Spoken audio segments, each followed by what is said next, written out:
ఈ మధ్య మాటల సందర్భంగా ఒక విషయము చర్చకొచ్చిందండి. అయితే ఇప్పుడు మా చిన్నప్పుడు అట్లానేమో ఉద్యోగస్తులు తక్కువుండడం, వాళ్ళు రిటైర్డ్ ఎట్లా అయ్యేదో, వాళ్ళ లైఫ్ ఏందో మాకంత తెలియకపోయేది. కానీ ఇప్పుడు జాబ్ హోల్డర్స్ ఎక్కువ అయ్యిండ్రు. తర్వాత వాళ్ళకు రిలాక్స్ అయితున్నాము. రిటైర్డ్ అయిన తర్వాత రిలాక్స్ అయితున్నాము.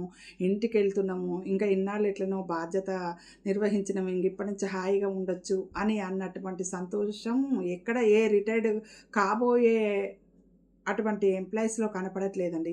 వాళ్ళు ఏమంటున్నారంటే రిటైర్డ్ అయిన తర్వాత ఎట్లా మరి ఆ ఫ్యామిలీ మెంబర్స్ వీళ్ళకేం కొత్త కాదు. వీళ్ళు వాళ్ళకేం కొత్త కాదు. కానీ వాళ్ళింట్లో వాళ్ళుండటానికి కూడా భయపడుతున్నటువంటి పరిస్థితులొస్తున్నాయి. అట్లా ఎందుకొస్తున్నాయి?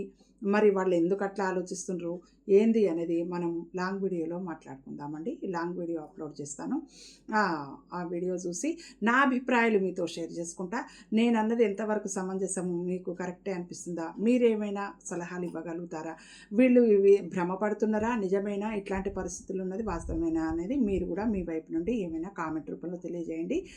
రిటైర్డ్ అయిన ఎంప్లాయీస్ ఇంట్లో ఉండడానికి ఎందుకు భయపడుతున్నారు అనేటువంటి దాని మీద ఈరోజు లాంగ్ వీడియో అప్లోడ్ చేస్తానండి. చూడండి, మీకు తెలిసిన విషయాలు కామెంట్ రూపంలో తెలియజేయండి.